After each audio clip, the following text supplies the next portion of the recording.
মোটামুটি এখন তো বৃষ্টি ভালোই হচ্ছে, বর্ষাকাল না পড়লেও বৃষ্টি কিন্তু ভালোই হতে থাকছে। তাই যে যেখানে পারছো একটা করে কিন্তু গাছ লাগিয়ে ফেলো। আর দেখো এই চালতা গাছটা বাড়িতে বেশ অনেক দিন ধরেই হয়ে গেছে, দেখেছো কতটা বড় হয়ে গেছে। আর এখন মাটি ছিল ভিজে, সেই জন্য মা এই চালতা গাছটাকে তুলে নিয়ে যাচ্ছে খামারে কোথাও একটা বসিয়ে দেবে, কারণ বাড়িতে তো চালতা গাছ হওয়ার মতন জায়গা নেই, তো খামারটা ফাঁকাই পড়ে আছে। তাই দেখো মা একদম রেডি সেডি হয়ে শাবল কাস্তে কাটারি সব কিছু নিয়ে আর তার সাথে জল নিয়ে চলে এসেছে খামারে এই চালতা গাছটা লাগাতে।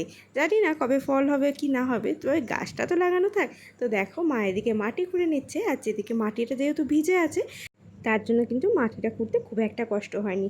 আর দেখো অল্প একটু গর্ত করেই এখান দিয়ে কিন্তু চালতা গাছটা মা বসিয়ে দিল। আচ্ছা, চালতা খেতে কে কে ভালোবাসো আমাকে একটু কমেন্ট করে জানিয়ে তো। আমি কিন্তু চালতার টক খেতে বেশ ভালোবাসি। আচ্ছা, চালতা দিয়ে কি টক ছাড়া আর কিছু হয় সেটা কিন্তু আমার একদমই জানা নেই। যদি তোমরা কেউ জেনে থাকো তাহলে কিন্তু আমাকে কমেন্ট করে জানিও। আর গাছটা তো বসানো হয়ে গেছে, এখনও পর্যন্ত কিন্তু ছাগল গরুতে কোনো উৎপাত করেনি।